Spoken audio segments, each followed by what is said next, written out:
pong magsitayo ang bawat isa at tayo ay manalangin. Panginoon, maraming salamat po sa umagang ito. Panginoon, ang mga batang ito, sana sila ay matutunan pagkatapos ng aralin ito, Panginoon. At sila'y gabayan ninyo sa kanilang pag-uwi, Panginoon. At ako na kanilang guro ay bigyan ninyo ng katalinuhan at lakas, Panginoon, upang maituro sa kanila ang kanilang dapat malaman nilang ang hilin sa ngalan ni Jesus. Amen. Okay. Mga bata, manatiling nakatayo dahil may gagawin tayo. Pag sinabi kong Jollibee, hawakan mo ang iyong bewang. Kaya ano nga ulit ang hawakan pag sinabi kong Jollibee? At pag sinabi ko namang Mang Inasal, hawakan mo ang iyong. At huli, pag sinabi kong Chowking, ikaw ay mauukay. Naintindihan ba mga bata? Simulan na natin. Macdo. Ayan, ang daming mali. Pagka ganon, out na siya, syempre. Out na si Marian, si Jaya. Okay, next round. Pag Chowking. Yan, magagaling. Jollibee. Mang Inasal. Jollibee. Macdo. Mang Inasal. Chowking. Jollibee. Okay, magagaling. Dahil dyan, tayo na ay magsimula. Magandang hapon mga bata. Okay, bago kayo magsiupo, maaari nyo bang pulutin ang mga kalat na inyong nakikita sa inyong paligid at pakiayos ang inyong mga upuan. Tinatawagan ko ang ating sekretarya upang isalaysay kung sino ang lumiban ngayong klase. Kikay, may lumiban ba ngayon sa ating klase? Magagaling! At dahil dyan, tayo na ay magsimula. Ang ating aralin ngayong araw ay patungkol sa angkop na produkto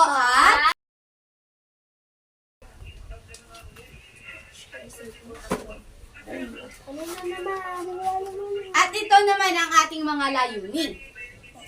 Sa pagtatapos ng araling ito, ang mga mag-aaral ay inaasahang na ipaliliwanag ang kahulugan ng produkto at serbisyo.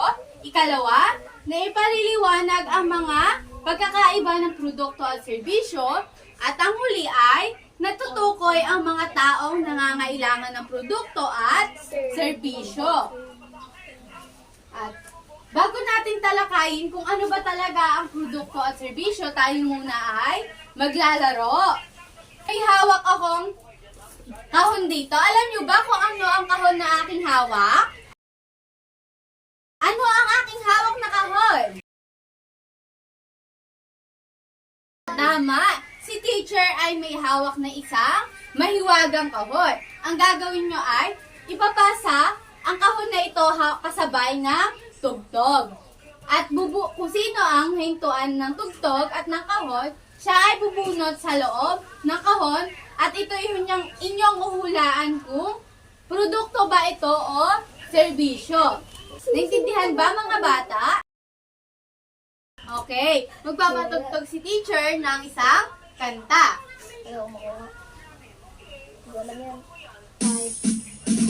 Okay, pakipasa.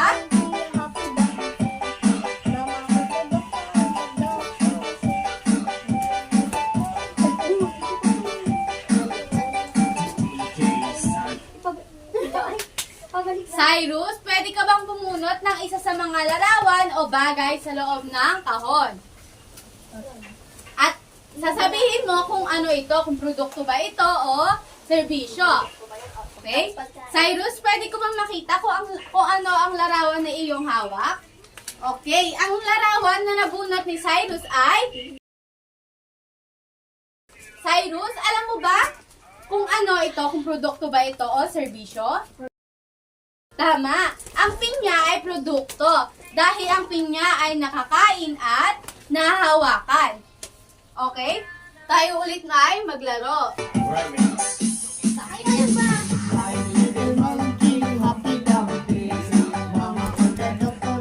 Marian, pwede ka bang bumunot ng isa sa mga larawan sa loob ng box? Okay? Maaari ko bang makita kung ano ang iyong nabunot sa ating mahiwagang box? Okay.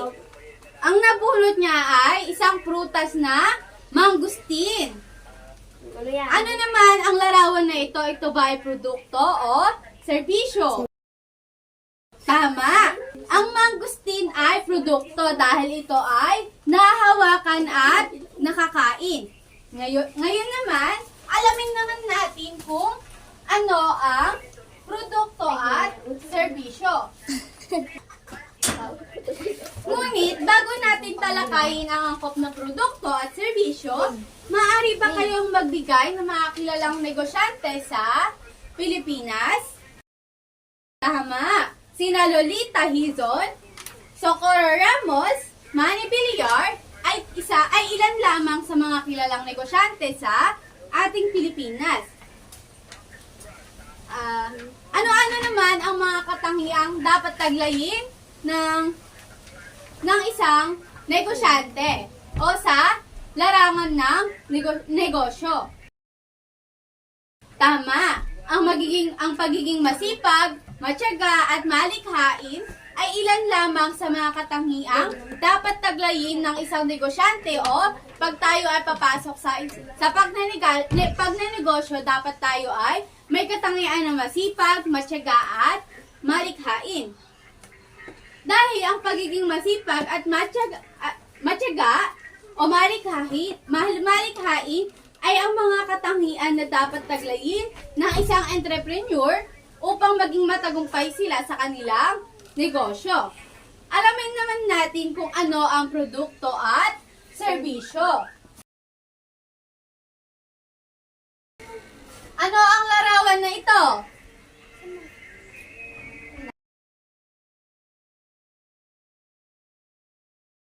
Larawan na ito ay isang palengke. Ano naman ang nakikita dito sa loob ng palengke? Gilo, pwede ka bang magbigay ng isa sa mga halimbawa na makikita sa ating loob ng palengke? Tama! Makikita natin sa loob ng ating palengke ang nagtitinda. Genesis, pwede ka bang magbigay ng isa pang halimbawa na nasa loob ng makikita sa ating palengke? Tama, gulay. At Jeya, pwede ka magbigay ng mga produkto na nakikita sa loob ng palengke. Bumibili. Siyempre, meron tayong mga customer na bumibili sa loob ng ating palengke. Sino pa ang may alam ng halimbawa sa loob ng palengke or mga makikita natin sa loob ng palengke? Genesis? Oo, siyempre may tao doon. Siyempre may tao sa loob ng palengke dahil nga ang sabi, yung mga bumibili ay sila ang mga customer. Cyrus, pwede ka ba magbigay ng mga halimbawa or mga produkto na makikita sa loob ng palengke? Tama, ang isda ay mga produkto sa loob ng palengke. Kikay, may nakikita ka ba bang ibang produkto sa loob ng ating palengke? Prutas, syempre! Sa loob ng ating palengke, tayo ay may mga nabibiling prutas o may mga nakikita tayong prutas doon. Dahil syempre, ang prutas ay isa sa mga masustansyang pagkain na kailangan nating kainin. Okay, eto naman ang pangalawang larawan. Ano ang napapansin nyo? Ano naman ang ginagawa ni Kuya? Gugupit. Ang ginagawa ni Kuya ay naggugupit. Ito naman, anong ginagawa ni Kuya dito? Jeya? Tama. Sino pa ang maaaring magbigay ng ilang serbisyo? na inyong alam? Cyrus? Teacher, tama! Dahil si teacher ay naglilingkod sa ating bayan or sa ating mga mag-aaral dahil siya ay nagbabahagi ng kanyang kaalaman sa ating mga estudyante. Alin naman sa dalawang to ang produkto or serbisyo? Jeya? Ito, ang unang larawan ay ang produkto at ang pangalawang larawan naman ay serbisyo.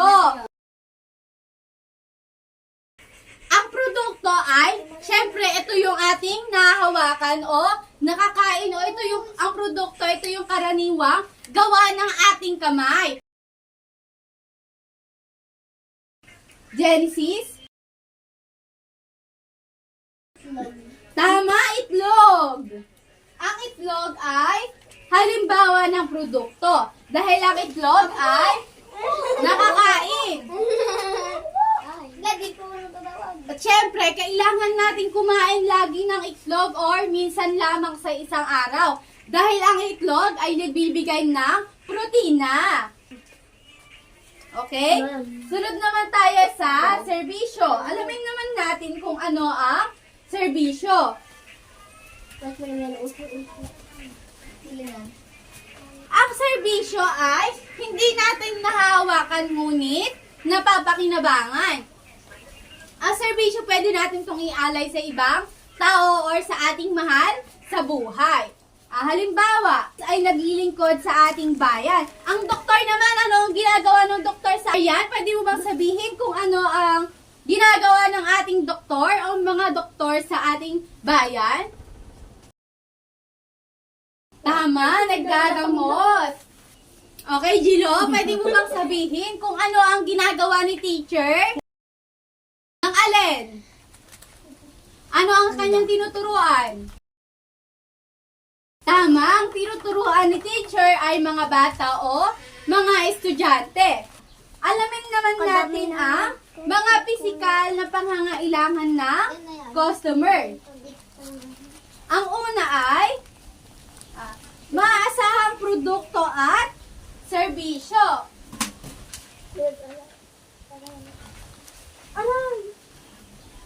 Mahalaga sa mga mamimili ang produkto at serbisyo na kanilang tinatangkilik ay maaasahan sa lahat ng oras. Sa mga hindi inaasang pagkakataon katulad ng sakuna, kalamidad, ay kinakailangan nakahanda ang produkto at serbisyo.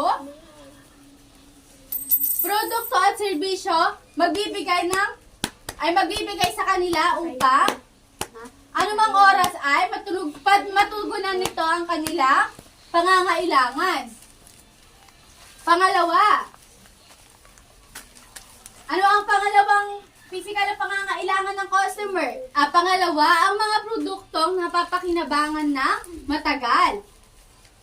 Or, mali pala. Ang pangalawa ay mga produkto or serbisyong makakatulong sa pang-araw-araw na trabaho. Katulad ng paglalaba, pagluluto, paglilinis ng bahay, at iba pa.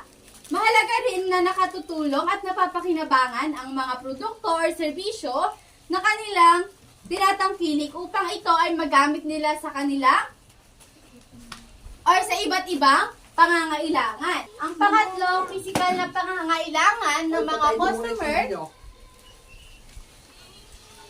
ay mga produktong napapakinabangan ng matagal. Kailangan ang mga produkto na ating pinagbibili or tinatangkilik ay pangmatagalan upang hindi ito agad masira at magamit pa ng mas maraming pagkakataon o sa mas mahabang panahon.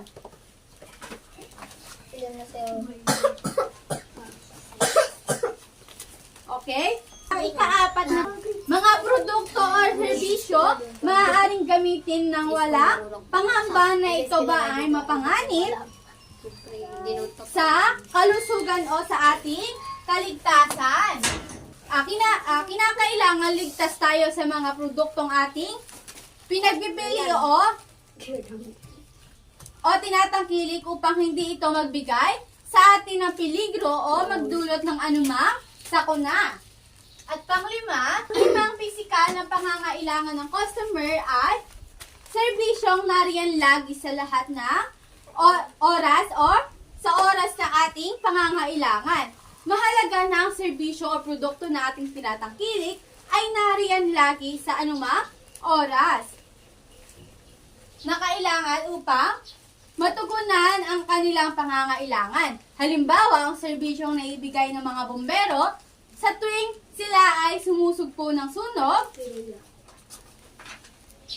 ang kanilang serbisyo ay palaging nariyan lamang sa anumang oras na sila ay kailangan.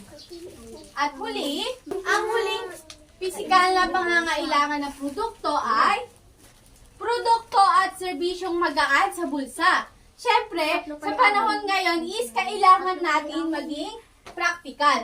Kung may mga produkto naman tayong alam na mura, ngunit mataas ang kalidad ng bawat produkto ay yun na ang ating bilhin upang tayo ay makatipid pa o yung iba pa nating pera ay magamit pa natin sa mas mahalagang bagay. Maliban sa ating physical na pangangailangan, mayroon din tayong tinatawag na emosyonal na pangangailangan ng customer. Ay wag nating kakalimutang ibigay sa ating mga customer. Ang unang emosyonal na pangangailangan ng customer ay unahin naman natin ang suporta. Bakit nga ba kailangan nating suportahan ang ating mga customer? May mga pagkakataon kasi na nangangailangan ng suporta ang ating mga customer patungkol sa mga produktong hindi nila alam kung paano gamitin at narito ang halimbawa. May mapapanood sa inyo si teacher na halimbawa ng suporta. Paano ba gamitin yung laptop na to? Bago kasi ito eh. Pwede mo ba akong tulungan? Ayan. At dapat din natin silang bigyan suporta o tulong, kaalaman upang kanilang maunawaan kung ano o para saan ang mga produktong kanilang tinatangkilik o binibili. At kung paano gamitin ang mga produktong kanilang nais tangkilikin. Ikalawa, pagtugon. Ano nga ba ang pagtugon? Ang pagtugon ay pagbibigay reaksyon sa mga hinaing ng customer. Ito ang halimbawa. Hello? Bakit po wala kaming internet? Nagbabayad naman po kami. Hello? Hello? Hello? Okay. Sa ganitong pagkakataon naman ay dapat din nating bigyang boses at pakinggan ang mga customer kung sila ay may sakaling mayroon silang naisipabatid sa atin tungkol sa produkto o serbisyong kanilang tinatangkilik. Pangatlo, simpatsya. Ano naman ang simpatsya? Ang simpatsya ay ang pag-unawa at pakikiramay sa kalungkutan at pagdurusan ng tao o ng ating mga customer. At ito ang halimbawa.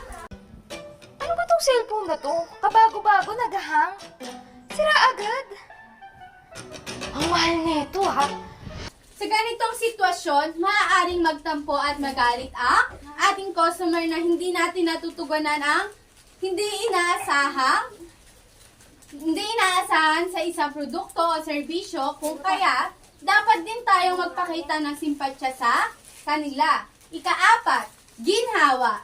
Upang hindi mainip o mahirapan ang ating customer ay kailangan habang sila ay nag-aantay na matanggap ang kanilang binili na produkto or tinatangkilik na produkto, dapat sila ay may paglilibangan o katulad ng magazine, television, at syempre, pag meron na silang mapaglilibangan, kailangan din ang paligid na kanilang pinaghihintayan ay malinis at kaaya-ayang tignan upang ligtas, hindi sila mainitan.